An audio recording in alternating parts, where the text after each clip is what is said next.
सुन रहे हैं कहानियां दी अनटोल्ड। कहानी को शुरू करने से पहले आप सभी से एक ही निवेदन है, अगर आप हमारे चैनल पे नए हैं तो चैनल को सब्सक्राइब जरूर कीजिए ताकि आने वाली हर कहानियां सबसे पहले आप सुन सके। तो दोस्तों, बिना विलंब किए आप अपनी हेडफोन अपनी कानों पे लगाएं और तैयार हो जाएं भूतिया तथा रहस्यमयी कहानियों की रोमांचक सफर पे। जय बजरंगबली, हर हर महादेव। मैं उस डरावनी रात को कभी नहीं भूल सकता जिस रात मैंने अपना सबसे अच्छा दोस्त रवि पाटिल को खो दिया था। रवि और मैं बचपन से ही एक दूसरे के साथ थे। रवि मेरा दोस्त कम और भाई ज़्यादा था। 10वीं कक्षा के बाद हम दोनों ने बेतिया के एक प्रतिष्ठित कॉलेज में प्रवेश लिया। हमारे लिए बेतिया शहर अनजान था, पर कुछ ही दिनों में हम उस शहर का चप्पा चप्पा जान गए थे, क्योंकि रवि और मैं पूरे दिन शहर में बाइक से घुमा करते थे। हम दोनों रोज रोज उसी शहर में घूमकर बोर हो चुके थे, इसलिए एक रात हमने लॉन्ग ड्राइव पर जाने का फैसला किया। हमने सरैया मन गांव के जंगल में जाने का प्लान बनाया।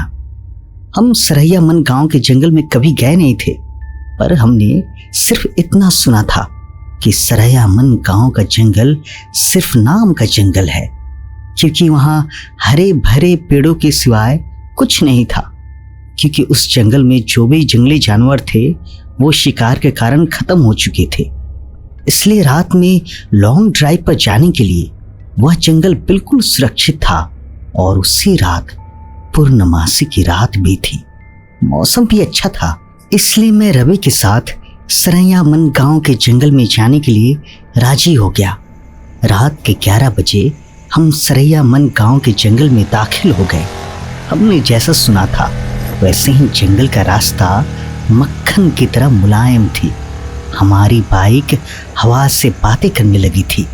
वाकई बहुत मजा आ रहा था, पर मुझे इस बात से हैरानी हो रही थी कि हम जंगल के इतने अंदर दाखिल हो चुके थे, पर तब भी हमें रास्ते में एक भी गाड़ी दिखाई नहीं दे रही थी। जंगल का पूरा रास्ता सुनसान पड़ा हुआ था। तभी रास्ते में हमें एक पुल दिखाई दिया। रवि ने उस पुल के बीचों बीच बाइक रोक दी। वह अंग्रेजों के द्वारा नदी में बनाया गया 100 से 2 साल पुराना ब्रिज था। पुल के बगल में एक बड़ा सा बोर्ड लगा हुआ था और उस पर लिखा हुआ था संत जॉर्ज ब्रिज। हम दोनों पुल पर गए और वहां पे खड़े हो गए। पुल के नीचे से नदी बह रही थी और कोमल हवाएं चल रही थी। नदी की बहती हुई पानी में चांद एकदम साफ साफ दिखाई दे रहा था। इतने में दूर जंगल से भेड़िए की रोने की आवाज आई और पुल के ऊपर से बहने वाली हवाएं अचानक रुक सी गई। नदी का पानी थम सा गया और चांद एक काले बादल के पीछे गायब हो गया। तभी हमारे सर के ऊपर से एक टिटहरी भयंकर आवाज में चीखती हुई मंडराने लगी। मालूम वो हमसे कह रही थी कि यहां से जल्दी से भाग जाओ। मैं थोड़ा घबराते हुए रवि से बोला, यार मुझे कुछ अच्छा नहीं लग रहा है। टिटहरी का चीखना मतलब हमारे चारों तरफ खतरा मंडरा रहा है। हमें जल्दी यहां से निकल जाना चाहिए। रवि मुझसे बोला, अरे भाई कुछ अशुभ नहीं होता, बस ये अंधविश्वास है। यहाँ खड़े रहो और चुपचाप नजारा देखो। तभी मैंने रवि से कुछ दूर पुल के पास एक औरत को खड़े देखा। दूर से तो वो दिखने में सुंदर लग रही थी, पर वह पुल के नीचे नदी में झांक रही थी। मैं उसकी तरफ देख ही रहा था कि इतने में वो औरत पुल के ऊपर चढ़ गई। मैं तुरंत घबराकर रवि से बोला, रवि अपने पीछे देख, वो औरत क्या कर रही है। रवि ने पीछे मुड़कर देखा तो वो औरत अभी भी पुल के रेलिंग के ऊपर चढ़कर नदी में देख रही थी। रवि मुझसे घबराकर बोला, भाई लगता है वो खुदकुशी करने की कोशिश कर रही है। खुदकुशी? ये शब्द सुनकर मेरे हाथ पैर कांपने लगे, क्योंकि जब मैं एक छोटा बच्चा था तब मेरे दादाजी ने खुद को फांसी लगाकर खुदकुशी कर ली थी, और वो मैं ही था जो उन्हें पहली बार फांसी पर लटकते हुए देखा था। इधर रवि उस औरत को रोकने के लिए उसकी तरफ भागा, लेकिन मैं वहीं खड़ा रहा, क्योंकि फांसी पर लटकते हुए मेरे दादाजी मेरे सामने आ रहे थे। रवि तेजी से चिल्लाया, अरे चाची, क्या कर रही हो? उतरो, वहां से गिर जाओगी। रवि की आवाज सुनकर मैं होश में आया। रवि उस औरत के बहुत ही करीब जा पहुंचा था, और तभी वो औरत नदी में कूद गई। तब तक मैं दौड़ते हुए रवि के पास जा पहुंचा। वो औरत हमारे सामने नदी में डूब रही थी और चीख रही थी, बचाओ बचाओ। पर हम उसे सिर्फ डूबते हुए देख रहे थे, क्योंकि हम दोनों बहुत ही ज्यादा डर गए थे। वो औरत मदद के लिए लगातार गुहार लगाते जा रही थी। तभी रवि ने अपनी टी शर्ट उतारा और पूल के रेलिंग पर चढ़ गया। मैंने उसका हाथ पकड़कर उसे रोकने की बहुत कोशिश की, लेकिन वह नहीं माना। उसने मेरा हाथ से अपना हाथ छुड़ाकर उस लड़की को बचाने के लिए नदी में कूद गया। रवि नदी में कूदते ही उसे अपने आसपास देखा तो उसे वह औरत कहीं भी दिखाई नहीं दे रही थी। उसने सोचा कि वह डूब चुकी होगी। फिर उसने गहरी सांसें ली और पानी के अंदर डुबकी लगाई। कुछ देर बाद वह पानी के ऊपर आया, लेकिन वह लड़की कहीं दिखाई नहीं दे रही थी। मैंने आंख बंद करके भगवान से प्रार्थना की, लेकिन जब मैंने आंखें खोली तो मेरे बगल में ही पूल के रेलिंग पर वही औरत बैठी थी जो कुछ देर पहले नदी में कूद गई थी। वह किसी जंगली जानवर की तरह पूल के रेलिंग पर बैठी हुई थी और नदी में रवि की तरफ देख रही थी। मैं मन ही मन सोच रहा था कि तभी मुझे लगा कि ये औरत नहीं बल्कि एक चुड़ैल है, और मैं डर के मारे कांपने लगा। जोर जोर से चिल्लाते हुए रवि को पुकारा। तभी वह चुड़ैल ने मेरी तरफ देखा, और वह जैसे ही मेरी तरफ दिखी तो सिर से पैर तक मैं कांपने लगा। उसका चेहरा काला और आंखें पीली थी। माथे पर बड़ा सा कुमकुम था और नाक में बड़ी सी नथ थी। उसके नुकीले दांत उसके मुंह से बाहर निकले हुए थे और उसके नाखून जंगली जानवर की तरह लंबे और नुकीले थे। मुझे इस तरह से डरते हुए देख वो चुड़ैल शैतानी हंसी निकालते हुए मेरी तरफ देखकर बोली, क्या हुआ, मुझे ढूंढ रहे हो? रवि पानी की सतह से हमें देख रहा था। उसे भी पता चल चुका था कि ये कोई औरत नहीं बल्कि एक चुड़ैल है। रवि हमें चौड़ी आंखों से देख रहा था। मैंने सोचा अब ये चुड़ैल मुझे इसी पुल पर चीड़ फाड़ कर मार डालेगी और फिर मेरे कच्चे मांस को चबा चबा कर खा जाएगी, क्योंकि मैं अकेले ही उसकी पकड़ में आ गया था और डर के मारे मैंने अपने पैंट में ही पेशाब कर दी। मेरी ये हालत देखकर वो चुड़ैल मुझसे बोली, डरो मत, मैं तुम्हें नहीं उसे अपने साथ नदी में ले जा रही हूं। जब मैंने ये सुना तो मेरा दिल डर से दहल उठा। मैंने रवि से चिल्लाते हुए कहा, रवि जल्दी से पानी से बाहर निकलो, नहीं तो ये चुड़ैल तुम्हें पानी में ले जाएगी। रवि पूरी तरह से डर गया। उसके हाथ पैर सुन्न हो गए थे। उसे एहसास हो गया था कि वो नदी से बाहर नहीं निकल पाएगा, क्योंकि वह नदी के बीचों बीच था। चुड़ैल मेरी तरफ देखकर मुस्कुराई और फिर नदी में छलांग लगा दी। रवि आखिरी बार चिल्लाया और चुड़ैल उसे पानी में अपने साथ ले गई। कुछ देर तक पानी से बुलबुले निकलते रहे, पर कुछ देर बाद वो भी बंद हो गए। मैं आंखें फाड़ फाड़ कर नदी में देख रहा था और रवि को पुकारता रहा, और इतने में नदी के पानी में खून दिखाई दिया। मेरी आंखों में आंसू आ गए और मैं समझ गया कि वह चुड़ैल ने रवि को मार दिया है।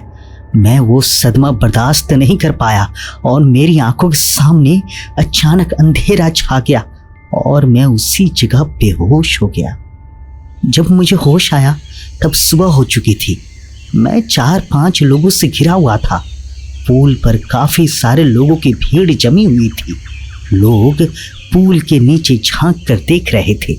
मैं उठा और दौड़कर पूल के पास गया और देखा पानी में नदी के किनारे रवि की लाश तैर रही थी।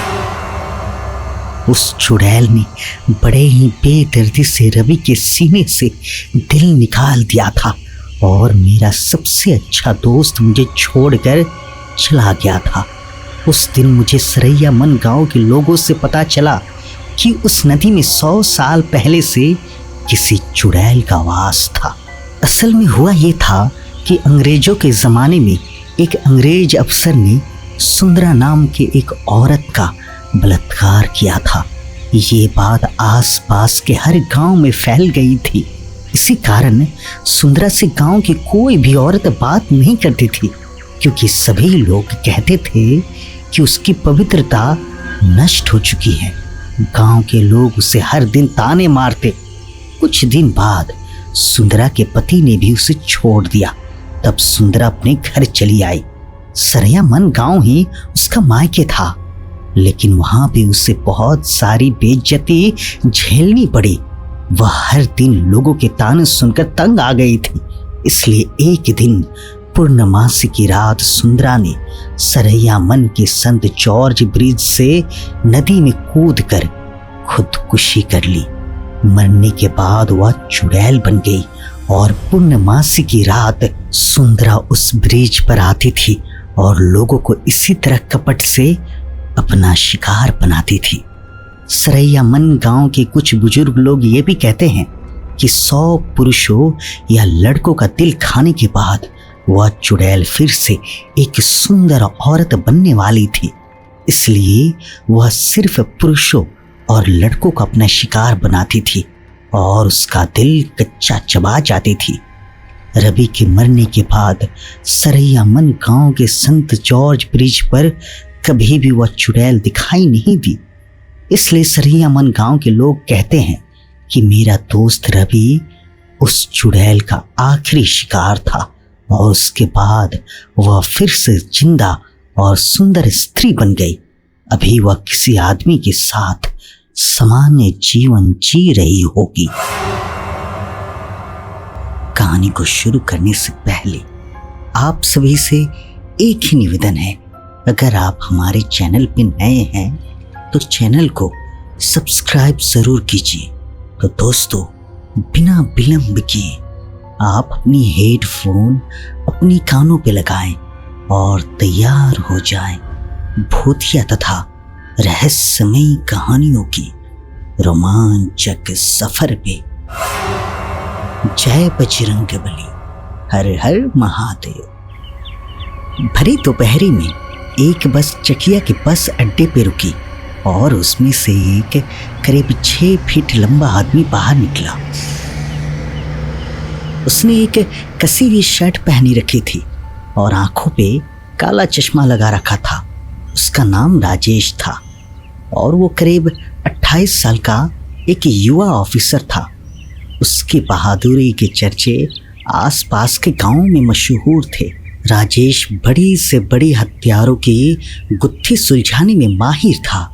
उसकी निडरता ही उसकी ताकत थी। राजेश स्वभाव से शांत होने के साथ साथ लोगों को पढ़ने में भी माहिर था। राजेश को चकिया गांव में हो रही हत्यारों के रहस्य को सुलझाने के लिए भेजा गया था। वो भीड़ को चीरता हुआ किसी तरह टैक्सी स्टैंड तक पहुंचा, लेकिन जब उसने टैक्सी वालों को चकिया गांव चलने के लिए पूछा तो कोई भी उस गांव जाने के लिए एकदम तैयार नहीं हुआ। काफी मशक्कत के बाद राजेश को एक मजबूर टैक्सी वाला मिला जो चकिया जाने के लिए राजी हुआ, लेकिन 2 गुने किराए पर। टैक्सी चली तो ठंडी हवा के झोंकों ने राजेश को एक झपकी लेने पे मजबूर कर दिया। चकिया के रास्ते पहुंचते ही ड्राइवर के माथे से टपकता पसीना, उसके अंदर उबल रहे डर के गुबार को साफ समझा जा सकता था। तभी अचानक एक लाल दुपट्टा उड़ता हुआ गाड़ी के शीशे पे आ गिरा। अचानक एक जोरदार आवाज आई। गाड़ी का संतुलन बिगड़ गया और गाड़ी रोड से नीचे उतरते हुए एक छोटे से पेड़ से जा टकराई। धमाके की आवाज से राजेश की नींद खुली। उसने घबराते हुए बाहर देखा तो रात हो चुकी थी। उसने ड्राइवर से हड़बड़ाकर पूछा, ये क्या हुआ? ड्राइवर जैसे डर के मारे सीट पर जम गया हो। वो घबराते हुए बोला, साहब एक लाल कपड़ा आया और फिर अचानक टायर पंक्चर हुआ और फिर। बोलते बोलते ड्राइवर का मानो जैसे डर और घबराहट से गला एकदम सूख सा गया हो। राजेश विंडो से बाहर देखते हुए बोला, वैसे हम है कहाँ? ड्राइवर जवाब देते हुए कहा, साहब हम चकिया गांव में आ चुके हैं। राजेश ने विंडो से बाहर इधर उधर नजर दौड़ाई, लेकिन वहां दूर दूर तक कोई इंसान नजर नहीं आ रहा था। ड्राइवर ने घड़ी में टाइम देखा तो रात के 8 बज रहे थे। राजेश बोला, टायर बदल लो जल्दी, नहीं तो लेट हो जाएगा। ड्राइवर थोड़ा दबी आवाज में बोला, साहब वो गाड़ी में स्पेयर टायर नहीं है। राजेश अपनी किस्मत को कोसता हुआ टैक्सी से बाहर निकला। उस सुनसान जगह पर उसके मोबाइल में भी नेटवर्क नहीं था। किसी मदद की तलाश में वो आगे चलने लगा और इधर उधर भटक कर एक के चौराहे पर आ पहुंचा, जहां उसे अलग अलग दिशाओं में जाते हुए 2 रास्ते नजर आए। दोनों रास्ते अजीब से थे और लगभग एक समान थे। उसे समझ नहीं आया कि वो किस रास्ते में आगे बढ़े। कुछ सोचकर वो दोनों में से एक रास्ते पर बढ़ चला। उस रास्ते पर चलते हुए उसे एक खौफनाक दिखने वाला बूढ़ा बरगद का पेड़ दिखा। उसे बहुत ही हैरानी हुई उस विशालकाय पेड़ को देखकर, जिसकी जड़ों के आसपास बहुत सारे लाल धागे बिखरे पड़े हुए थे। उसे ये सब देख के कुछ अजीब सा महसूस हुआ। ये इतने सारे लाल धागे यहाँ पे क्यों पड़े हुए हैं? उसने मन में ही सवाल किया। राजेश बड़े ध्यान से उस पेड़ को देखते हुए उसके इर्द गिर्द घूमने लगा। तभी उसे एहसास हुआ कि उसके पीछे कोई है, लेकिन जैसे ही वो पीछे मुड़ा वहां पर कोई नहीं था। तभी राजेश को दूर से आती एक औरत की आवाज सुनाई दी। एक बहुत ही धीमी आवाज, जैसे कोई धीमे स्वर में मंत्रों का जाप कर रहा हो। राजेश ने चौकन्ना होते हुए अपनी पिस्तौल निकाल ली और धीमी कदमों से उस आवाज की तरफ बढ़ने लगा। जैसे ही राजेश उस आवाज के एकदम करीब पहुंचा, उसे सामने एक औरत बैठी हुई दिखाई दी। उस औरत ने साड़ी पहनी हुई थी और सर पर लाल दुपट्टा डाला हुआ था। उल्टी दिशा में बैठे होने के कारण उसकी शक्ल नहीं दिख रही थी। वो दबे स्वर में एक मंत्र का जाप करते हुए झूम रही थी। राजेश बहुत ही दबे भाव से उस औरत के करीब पहुंचकर उसे पीछे से छूने ही वाला था कि तभी उसे एक दिल दहला देने वाली चीख सुनाई दी। चौंक कर राजेश उस चीख की तरफ भागा, लेकिन वो जब वहां पहुंचा तो वहां पर कोई भी नहीं था। सिर्फ एक लाल दुपट्टा जमीन पर गिरा पड़ा हुआ था। इसके बाद वो तेजी से चल के टैक्सी के पास पहुंचा तो वहां का नजारा देखकर एकदम सन्न सा रह गया। ड्राइवर की लाश के चीथड़े गाड़ी के आसपास पड़े हुए थे। ये दृश्य देखकर राजेश को कुछ भी समझ में नहीं आ रहा था कि आखिर उस ड्राइवर के साथ ऐसा क्या हुआ था, या उस ड्राइवर को इतनी बेरहमी से किसने मारा होगा। यही सोचकर वो आसपास चारों तरफ देखने लगा, लेकिन रात के अंधेरे में उसे दूर दूर तक कोई दिखाई नहीं दे रहा था। अभी राजेश कुछ सोच ही रहा था कि तभी अचानक उसे पीछे से किसी के हल्के कदमों की चलने की आवाज सुनाई दी। छम छम पायल की आवाज से उसे प्रतीत हो गया था कि ये कोई औरत की ही चलने की आवाज है। इतनी सुनसान और इस अंधेरी रात में किसी औरत के चलने की आवाज सुनकर राजेश अपनी जगह पर ही ठिठक गया। थोड़ी ही देर में सामने उसे वही औरत जो उस बरगद के पेड़ के पास बैठी हुई थी, सिर पे लाल दुपट्टा ओढ़े एकदम राजेश के सामने खड़ी थी। राजेश उस औरत को देखकर बोला, माफ कीजिए बहन जी, आप कौन हैं? मैंने आपको बरगद के पेड़ के पास देखा था।